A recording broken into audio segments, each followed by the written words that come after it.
DZ+ के videos को देखने के लिए पहले सब्सक्राइब बटन पर क्लिक करें और नोटिफिकेशन पाने के लिए बेल आइकन को दबाएं। सिंधुआरी गोलीकांड के मामले को लेकर एडवोकेट ऋतुराज ने एक दिन का अनशन किया है और गोलीकांड में मारे गए लोगों के लिए इंसाफ की मांग की है।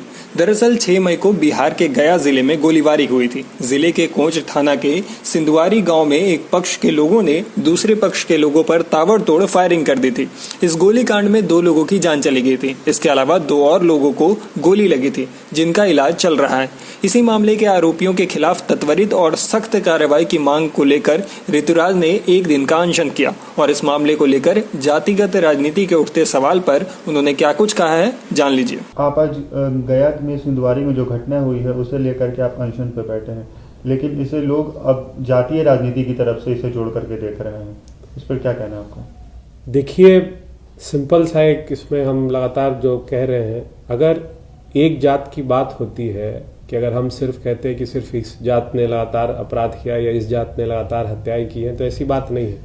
हम लगातार यही बात कह रहे हैं कि अपराधी का कोई जात नहीं होता है। अपराधी को अगर हम जात में बांट देते हैं तो फिर उसे हम पूरे कौम को, एक पूरे समाज को हम विघटित करने का कोशिश करते हैं।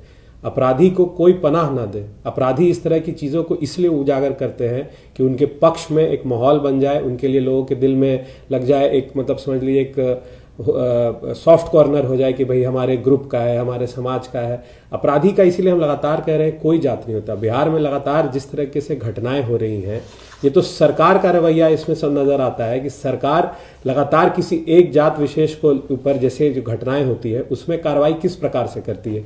चाहे राजगीर का आप रेप कांड देख लीजिए, सोंडिया में जो कांड हुआ वहां पे किस तरीके से युवकों को तंग किया गया, अभी बरबट्टा में जो कांड हुआ, तो इसमें सरकार के रवैये के ऊपर सवाल उठता है कि सरकार जाति देखकर कार्रवाई कर रही है, पुलिस प्रशासन जाति देख के कार्रवाई करती है। बिहार में लगातार जिस प्रकार से घटनाएं हो रही हैं, आप रॉकी यादव जो कांड था आदित्य सचदेव का जिसमें हत्या हुई, किस जात के थे? किसी एक जात प्रमुख के तो इसमें नहीं थे। आप गुंजन खेमका जी को देख लीजिए, भाजपा के थे, भाजपा के बड़े पदाधिकारी थे, वो किस जात के थे?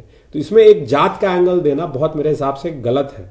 आप विशेश्वर ओझा जी की हत्या हुई आरा में, तो कई ऐसी घटनाएं हैं। अरवल में आलोक चंद्रा जी की घटना हुई, हत्या हुई।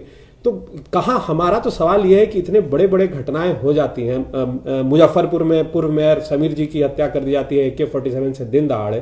तो हमारा सवाल तो सरकार के ऊपर है कि एक जाति विशेष के ऊपर जब हत्याएं और अटैक होता है तब भी आप कोई कार्रवाई नहीं कर रहे हैं, मगर आप तो खुद इस माहौल को ऐसा बना रहे हैं कि ऐसा प्रतीत होने लगता है कि पुलिस प्रशासन जात देखकर आपके न्याय का पहल करेगी।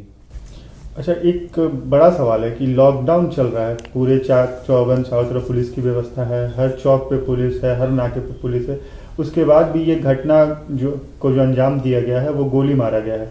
उसके बाद भी पुलिस अभी तक उस गन को रिकवर नहीं कर पाई है। और यही हमने देखा कि बीते दिनों जो पॉलिटिशियंस थे वो सरकार के अगेंस्ट में जब वो बोलना शुरू होते हैं तो उनके सेम डे उन पर कार्रवाई होती है, उनके अगले दिन उनके घर से रिकवरी होती है गन्स की।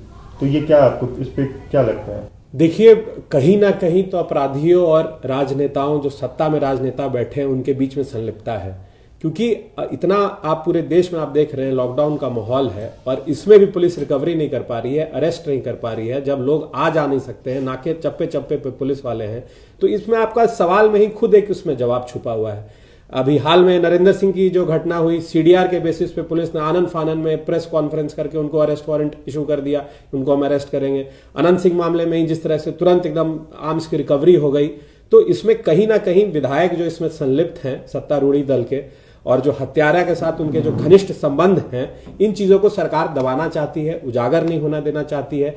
इसमें इस तरह की कोई भी बड़ी घटना होती है तो सबसे पहले CDR खंगाला जाता है। अगर इसमें CDR खंगाला जाएगा हत्यारे का, तो इसमें विधायक जी का पूरा कच्चा चिट्टा सामने आ जाएगा। सरकार इन चीजों को दबाना चाहती है, इसीलिए पुलिस प्रशासन का रवैया भी ढुलमुल है। आप समझ लीजिए 2 व्यक्ति की मृत्यु हो गई, किसी का डाइंग डिक्लेरेशन रिकॉर्ड नहीं हुआ। घटनास्थल पे SSP पहुंच गए, डिप्टी SP पहुंच गए, ASP पहुंच गए, मगर जो लोकल थाना है वो वहां पे नहीं पहुंचा। लोकल थाना उसी अपराधी के साथ एक दिन पहले पार्टी कर रहा था, सेम डे भी उसको अपने घर पे बिठा के शरबत पिला रहा था। बाद में कई फोटोग्राफ्स वायरल हुए हैं जिसमें कि जो भगोड़े अपराधी हैं वो उसी गांव में पुलिस के सामने खड़े हैं और पुलिस वाले उन्हें अरेस्ट नहीं कर रहे हैं। तो कहीं ना कहीं इसमें सरकार, सत्ता की संलिप्तता है अपराधियों के साथ। और ये सिंपल इसमें सीधा दिखने को आ रहा है कि अगर आप सरकार के खिलाफ बोलेंगे, आपके खिलाफ झूठ मूठ का केस बना के तुरंत कार्रवाई कर दी जाएगी, मगर आप सत्ता में अगर बैठे हुए हैं तो आपके ऊपर कोई कार्रवाई नहीं की जाएगी।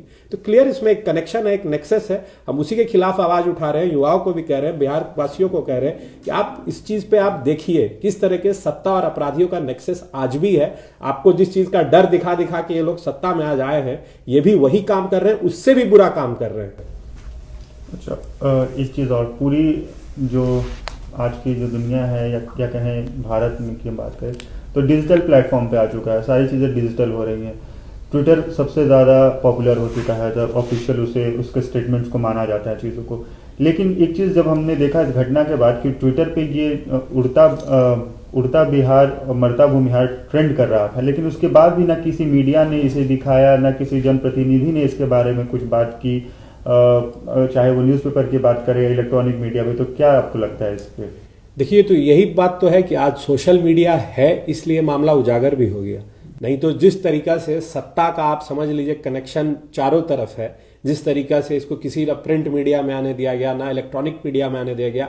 आज चाहे मुख्यमंत्री हो या उप मुख्यमंत्री हो, प्रधानमंत्री हो, सब ट्विटर पे हैं, सबका ट्विटर हैंडल है और सबका एक प्रॉपर पीआर टीम होता है। जब ये 3rd नंबर पे था इंडिया में, ट्रेंड कर रहा था, इतना ज्यादा ट्रेंड हो गया, पूरा इंडिया इसको देख रहा था, फिर भी अगर प्रिंट मीडिया, इलेक्ट्रॉनिक मीडिया और जो सत्तासीन जो नशे में चूर व्यक्ति हैं, अगर उन्हें ये चीजें नहीं दिख रही हैं तो पता नहीं वो क्या देख रहे हैं। इसके ये क्लियर मैं वही कह रहा हूं ना, एक क्लियर नेक्सस जो है इसमें लोगों का सामने आ रहा है, किस तरीके से सत्ता लोगों की आवाज दबाने की कोशिश कर रही है। मगर यही सोशल मीडिया है, यही डिजिटल प्लेटफॉर्म है कि इन चीजों को उजागर कर रहा है। हम अपनी बातों को रखकर जनता के बीच में बता सकते हैं कि सरकार कैसे इन घटनाओं को दबा रही है और अपना एक सुशासन का जो नकली पोर्ट्रेल है, एक मिराज है, जो मिराज अपना पोर्ट्रे कर रही है सरकार कि हम तो बिहार में सब कुछ अच्छा है, कुछ बुरा नहीं है। इसीलिए आप इस चीज को खुद समझना होगा, सबको समझना होगा कि एक नेक्सस है अपराधियों का और सारे जो बड़े लोग हैं इन सबका एक नेक्सस है। अब जॉर्ज फर्नांडिस के पीछे में उनकी फोटो लगा करके अनशन पे बैठे, इनसे क्या क्या दिखाना चाहते हैं उनकी फोटो को लगा करके? देखिए, जॉर्ज साहब को मैं बचपन से इन्हीं को जानने का और मेरे एक प्रेरणा स्रोत भी हैं, मगर आज जॉर्ज साहब की तस्वीर लगा के अनशन में बैठने का मुख्य कारण यह है कि इन्हीं के बदौलत, इन्हीं के मेहनत से ये सरकार बनी थी, ये पार्टी बनी थी जो आज सत्ता में नशे में चूर है। और इनके जो सिद्धांत थे उनको भुलाकर, इनका सिद्धांत था सबका हित होना चाहिए, असली समाजवादी नेता थे।